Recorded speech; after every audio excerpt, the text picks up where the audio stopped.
January was the first time we hit $36,000 in 1 month. We did it with under $200 in ad spends. It was not luck and it was not working harder. Some of it may have been luck, a little bit.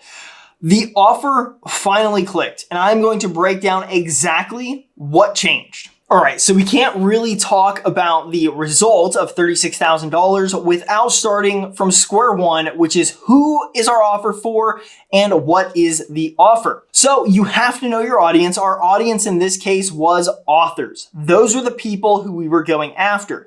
We work with a lot of authors and we wanted to create something that would blow authors' minds. So we made it really simple, right? What do authors want to do? Well, they want to sell their books. And most traditional publishing routes, most traditional publishing houses, publishers don't actually help you sell your book. They like to think they do, but at the end of the day, they just don't. They don't market it. They don't do anything. You know, they may get it in Barnes and Noble, which is awesome.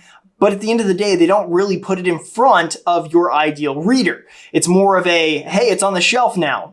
Hopefully people buy it. And that's kind of the end of it. So for us, we wanted to target that specific pain point that a lot of authors have. So what we did was we wanted to talk to as many authors as we could. And so the approach for this, the offer that we had for people wasn't actually a software or building out a marketing system or anything like that. It was actually a free one-on-one masterclass.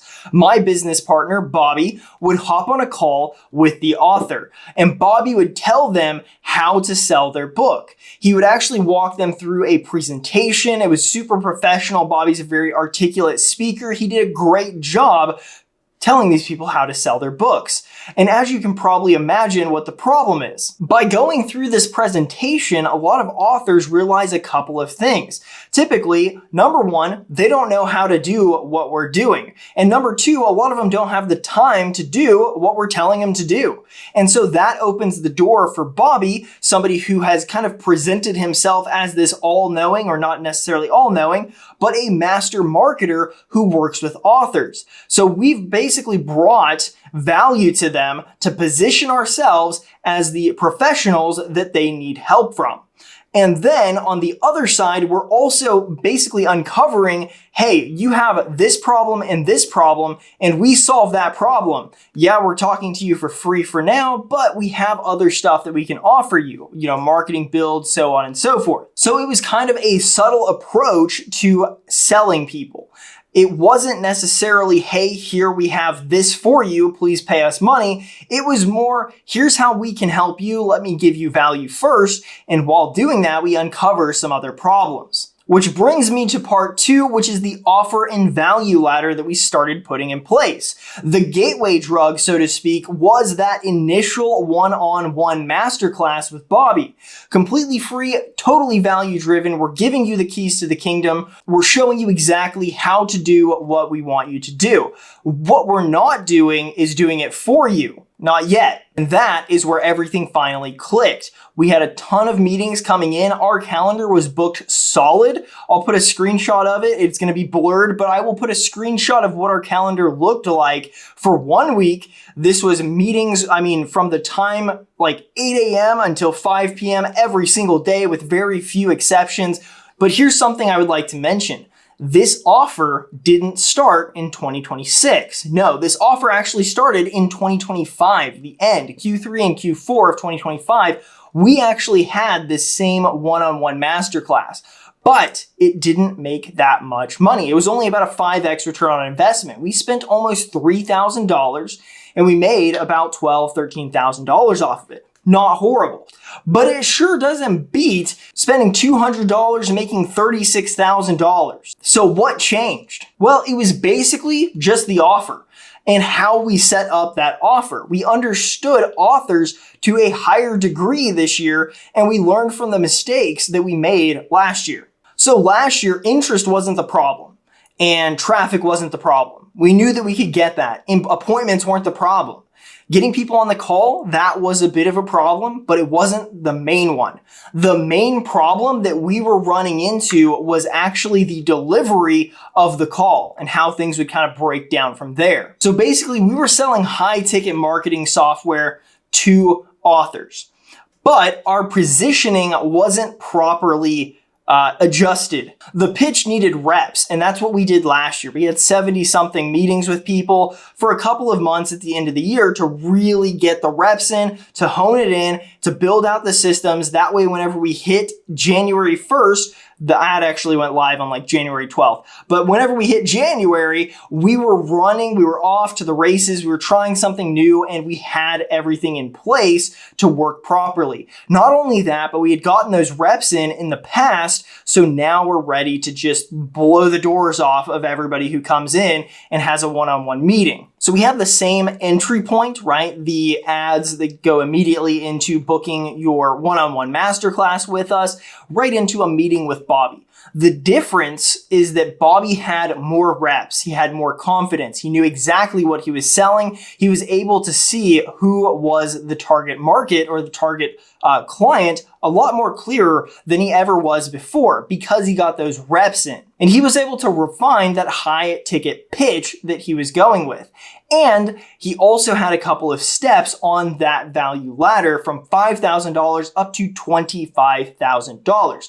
And we did actually get somebody in January who was a $25,000 client, which was a massive deal for a company of 2 people. So let's simply cover the value ladder that we have so far. It's incredibly simple. We have ads that immediately lead into the one-on-one masterclass where Bobby pitches high ticket, right? Not everybody's ready for high ticket. And that's something that we already understood. We understood last year. And that's something that we're building out now is low to medium ticket options for people, as well as a way to go from low to medium to high whenever they're ready. So we're actually working on some DIY memberships that offer software, things of that nature for lower ticket. We also just got done writing a couple of books. Bobby wrote them, but those books go over a lot of what we teach and a lot of what we believe. This time, what we designed wasn't just a pitch. It was a whole ecosystem that can work with people who have lower ticket items or who are looking for lower ticket items,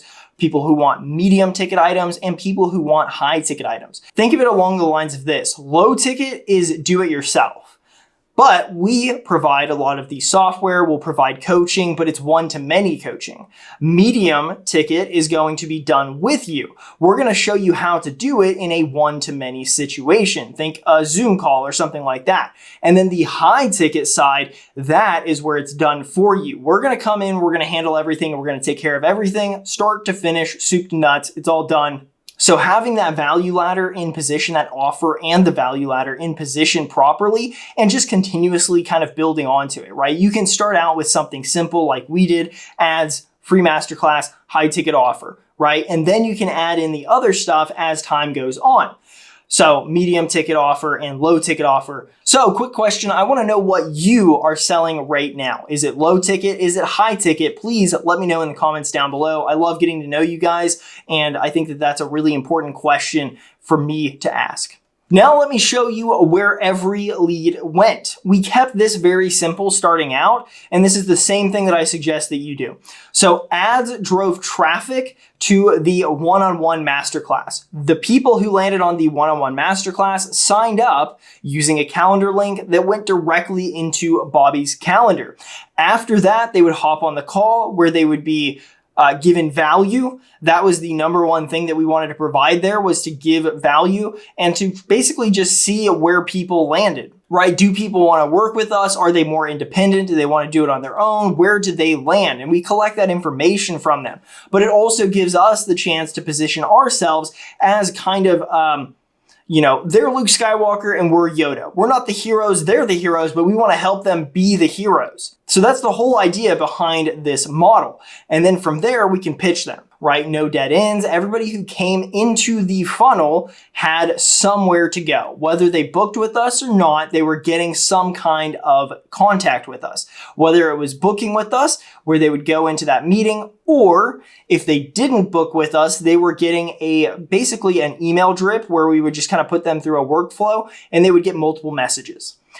People who booked but didn't show up got a reactivation workflow, which is basically, hey, we saw that you missed your meeting. That's totally fine. It happens. Everybody's, we get busy at times. Just click this link and reschedule.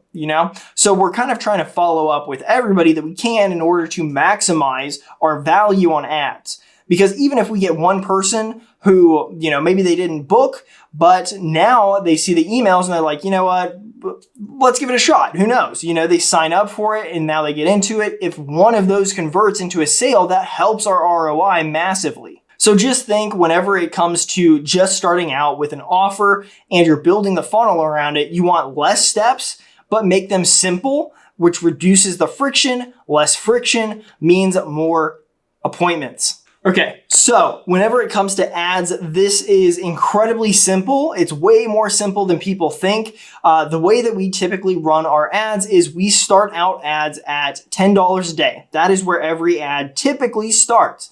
What we do at that point is we start testing. Once they get out of the learning phase, we understand if the ad is good or bad. If it's bad, we kill it and we replace it with a different ad to continue testing. And we just kind of rinse, wash, and repeat that. I have a video coming out on that soon. If it's out, I'll put it in the cards. But with this specific campaign, since we already knew what we were testing, we actually just turned on the ad from last year. The same ad that we were running for $50 a day. We knew that it was a winner because it was generating leads like crazy and the cost per lead was insanely low. I'm talking like $250. So not super, super low, but I mean, for what we were doing, it was incredibly low. It worked really well. It got us a good ROI when we tested it then. So now we just figured, let's turn it back on and we'll change out some information here and there. Think primary text, headlines, stuff like that. The video, the exact same. We ran that for $30 a day, and we only ran it for about 1 week. You could do the math. It's $200 basically. So right about a week, we got a ton of people in the offer at that point. So the main thing to take away from this part is that number one, ads don't fix broken offers, but ads do expose broken offers. That way you can kind of iterate and improve on those offers going forward so you can maximize your return on investment.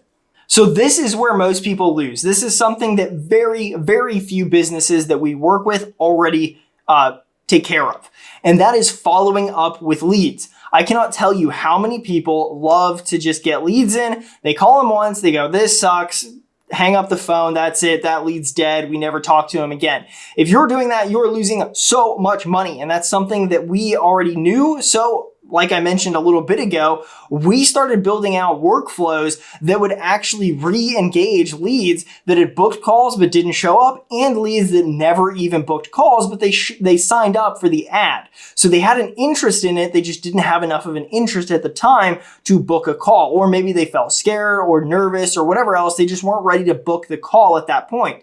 So what we wanted to do is we wanted to follow up with them with a workflow. And that workflow would just simply send them emails. We would send them text messages, possibly voicemail drops, whatever we wanted to do, mostly just emails. But we would send out those emails to them, maybe 4, 5, 6, 7, 8 emails, however many, over the course of 2 weeks probably. And we would just constantly just kind of touch on different pain points or just bring up different things, talk to them about being an author, whatever it was, it really didn't matter. Our goal was simple. One, we wanted them to click on the email and open it up. If somebody opened it up, that's already a win because that means that our subject line is pretty good. After that, they're going to land on the email and they're going to read through it. Our goal is to captivate them enough and scratch that itch in their mind where they're like, I want to be an author, but I don't know what I'm doing. What should I do? And the whole goal is to get them to simply click on the link and book their one-on-one masterclass with us. So we're following up on people who otherwise would just be dead leads. If we didn't do anything with them, they're not booking on our calendar anyway. So they just go kind of by the wayside. We forget about them. And then within a couple of days or weeks, they become truly cold leads. That's not where the majority of your money is going to come from. But you will convert people from, not even taking the masterclass into actually taking the masterclass and becoming clients. And just that small percentage of people who do that is going to start boosting your ROI. And it is amazing. So if you're not doing that, I highly suggest following up with people, even if it's on an automation or whatever you want to do, I highly suggest it. It will change a lot for you. So let's talk what we're changing in our next campaign. So here's what we're doing differently going forward. We learned a ton of stuff from this recent campaign, made a lot of money from it. We were super happy, got to meet some incredible, incredible authors, people who were incredibly nice, smart people, people who had the weirdest interests you've ever heard of, but it's so incredible to talk to these people and get to work with them. We learned that effort really wasn't the issue. We were getting interest in, we were doing the right thing. The problem is that clarity wasn't there. And if you look at what we're doing now, it's still not perfect because we don't have a low or a medium ticket offer for people to go into.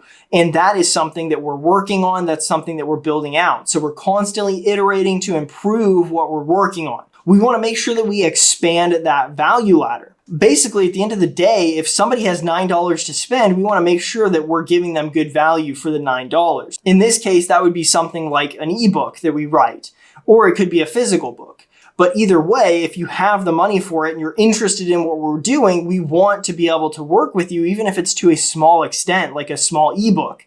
We want to deliver that value to people and we want to be able to help them. Another thing that we need to do is we need to refresh our ad creatives more often. What I would like to do is I would like to set up a campaign and a ad set, and then we want to set our ad spend to $30, $50 a day, whatever it is. If you're just starting out, $10 a day is the bare minimum that I always suggest for people. So we have a campaign with an ad set and the budget is $30. What that lets us do, and the hierarchy is kind of like this, right? Campaign, ad spend. We can actually add ad number 1, ad number 2, ad number 3, ad number 4, whatever it is under this. And because we already set up these two things, Facebook's meta algorithm will just go through each of those ads that we've set up and test all of them against themselves. And basically, the winner of that will get the lion's share of the ad spend for that day. That's something that we need to set up for that and just continuously make sure that we're basically iterating on our ads, creating new ads consistently, building everything out from the ground up, and just constantly testing ads. If one ad outperforms the other ad, that ad goes away. We kill the losers, we keep the winners, and then we replace the loser with another one. We test them together. Maybe this one wins this time, so we kill this ad. We test another one, and we just keep doing that until we have a really high-performing ad. One of our ideal clients isn't seeing the same ad 15 times. We want to change it up. Maybe the messaging's a little bit different. We push on a different pain point. That way somebody finally, after seeing, ads from us for a couple of weeks, says, I'll give it a shot. And then they enter our funnel and everything goes from there. Tons and tons of stuff in this video, I know, but hopefully you guys found it useful and hopefully it helps you guys run your ads, offers, value ladders in the future. The biggest takeaway for me wasn't the money, it was actually the clarity. Once the offer made sense, the value ladder made sense and the systems were in place. Everything finally felt repeatable instead of chaotic and just all over the place. If you're early in business, focus on getting those 3 things right before you worry about scaling. And if you want help getting that clarity for yourself, I put together a new entrepreneur starter kit. And you can get it for free in the description down below this video. It walks you through the offer, your next steps, and it's designed to help you close your first 5 clients. It's linked below and I hope you enjoy. Also, last year around this time was our first $20,000 month, so check that out too. I'll put that video on screen. It's crazy to see how much changed from then to now.